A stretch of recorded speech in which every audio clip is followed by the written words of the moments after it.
شروع اللہ کے نام سے جو بڑا مہربان نہایت رحم والا ہے۔ جو چیز آسمانوں میں ہے اور جو چیز زمین میں ہے سب خدا کی تسبیح کرتی ہے، اسی کی سچی بادشاہی ہے اور اسی کی تعریف لامتناہی ہے اور وہ ہر چیز پر قادر ہے۔ وہی تو ہے جس نے تم کو پیدا کیا، پھر کوئی تم میں کافر ہے اور کوئی مومن، اور جو کچھ تم کرتے ہو خدا اس کو دیکھتا ہے۔ اسی نے آسمانوں اور زمین کو مبنی بر حکمت پیدا کیا، اور اسی نے تمہاری صورتیں بنائیں اور صورتیں بھی پاکیزہ بنائیں، اور اسی کی طرف تمہیں لوٹ کر جانا ہے۔ جو کچھ آسمانوں اور زمین میں ہے وہ سب جانتا ہے، اور جو کچھ تم چھپا کر کرتے ہو اور جو کھلم کھلا کرتے ہو اس سے بھی آگاہ ہے، اور خدا دل کے بھیدوں سے واقف ہے۔ کیا تم کو ان لوگوں کے حال کی خبر نہیں پہنچی جو پہلے کافر ہوئے تھے تو انہوں نے اپنے کاموں کی سزا کا مزہ چکھ لیا، اور ابھی دکھ دینے والا عذاب اور ہونا ہے۔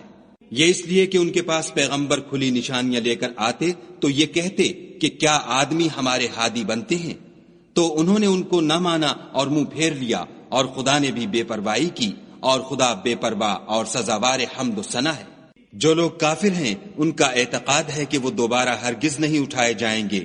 کہہ دو کہ ہاں ہاں میرے پروردگار کی قسم تم ضرور اٹھائے جاؤ گے، پھر جو جو کام تم کرتے رہے ہو وہ تمہیں بتائے جائیں گے، اور یہ بات خدا کو آسان ہے۔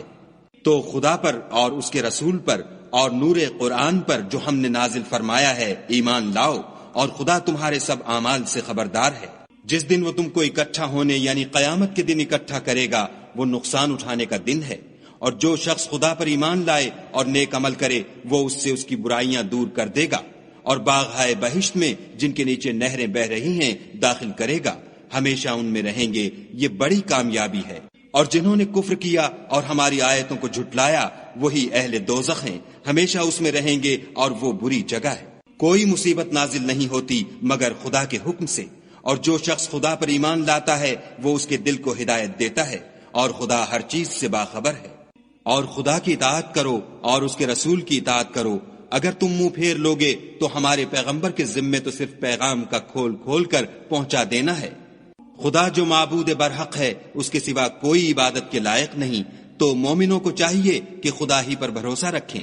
مومنوں، تمہاری عورتوں اور اولاد میں سے بعض تمہارے دشمن بھی ہیں، سو ان سے بچتے رہو، اور اگر معاف کر دو اور درگزر کرو اور بخش دو تو خدا بھی بخشنے والا مہربان ہے۔ تمہارا مال اور تمہاری اولاد تو آزمائش ہے، اور خدا کے ہاں بڑا اجر ہے۔ سو جہاں تک ہو سکے خدا سے ڈرو، اور اس کے احکام کو سنو اور اس کے فرما بردار رہو، اور اس کی راہ میں خرچ کرو، یہ تمہارے حق میں بہتر ہے۔ اور جو شخص طبیعت کے بخل سے بچا لیا گیا تو ایسے ہی لوگ راہ پانے والے ہیں۔